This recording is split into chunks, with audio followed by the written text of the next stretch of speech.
Helo, siwmai. Wel, mae yna bentrefi a threfi digon enwog wrth gwrs yn Sir Gaerfyrddin I hun, a mae'r sir wedi bod yn y tyniad ers canrifoedd ar gyfer awduron a beirdd gan gynnwys Dylan Thomas wrth gwrs.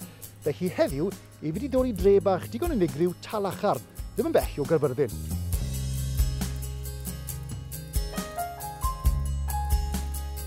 Dwy 2014 fydd camlwyddiant genedigaeth Dylan Thomas a fel teyrnged i'r bardd, mae yna lwybr cerdded arbennig iawn wedi chreu, sef llwybr cerdded penblwydd Dylan Thomas sy'n dilyn rhai o olygfeydd nath ysbrydoli I waith e.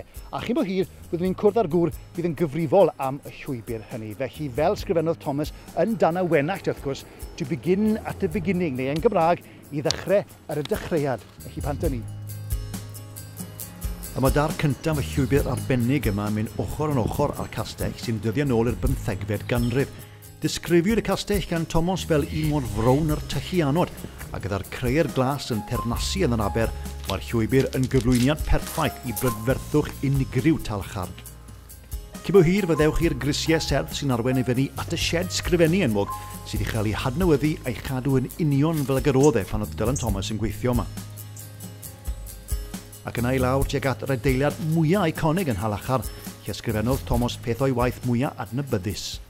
Tir cychod neu'r boathouse oedd cartre Dylan o 1949 I 1953. Mae'n le poblogaidd dros ben ac wrth gwrs yn enwog iawn, nid yn unig yn Halachar a Sir Gaerfyrddin, ond o gwmpas y byd mae'r arlywydd Clinton a Carter wedi ymweld â'r tŷ yma, a chi yn gallu gwerthfawrogi pam oedd Dylan Thomas yn caru'r lle yma gymaint.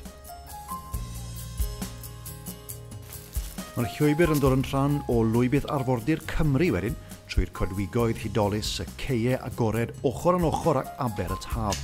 Nawr wnewch chi weld adfeilion yr oes haearn, tai cychod yr oes Victoria a gweddillion hynafol amrywiol. A chi'n bo hir, newch chi ddod i'r ffordd sy'n mynd yn ôl tuag at y dref ei hun.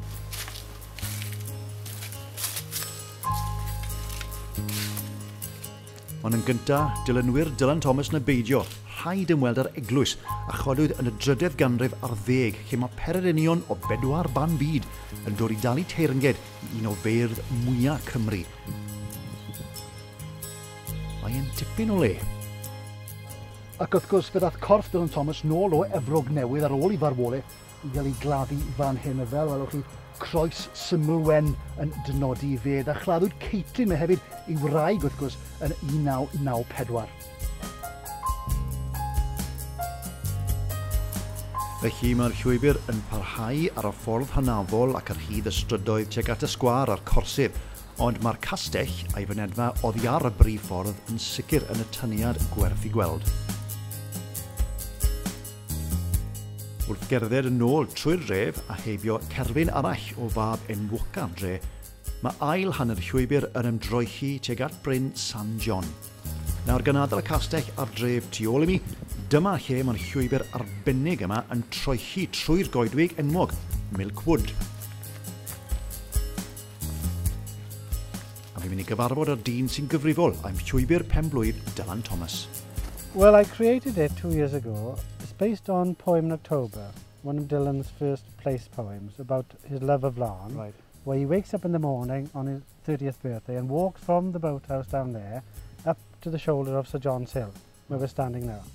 And I've composed it in 3 or 4 panels, dividing the poem up with seats where you can sit down and admire the views. And 2014, of course, is a big year for Larne itself, yeah? Yes, it's a massive year. We're celebrating Dylan's birth.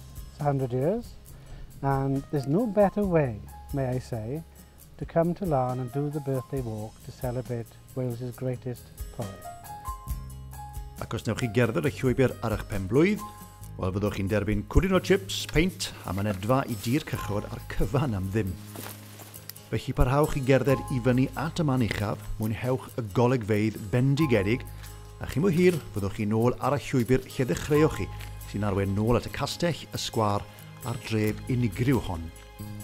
Felly hyd yn oed os na chi yn gyfarwydd â Dylan Thomas a'i waith, Fi'n siŵr newch chi garu'r pentre yma, a mae'r llwybr cerdded wedi cael ei gynllunio yn gelfydd dros ben I bawb I fwynhau, nid yn unig wrth gwrs dilynwyr Dylan Thomas. Ewch i'r safle we, lawrlwythwch y map, gwybodaeth am y dre ei hun, y llwybr cerdded wrth gwrs, a'r dathliadau pwysig yn 2014. Nawr, mae Talachan yn le hudolus dros ben. Mae'r cerdded yn fendigedig, ond mae yna un lle bach arall sy'n hanfodol ar gyfer unrhyw drip I Dalachan.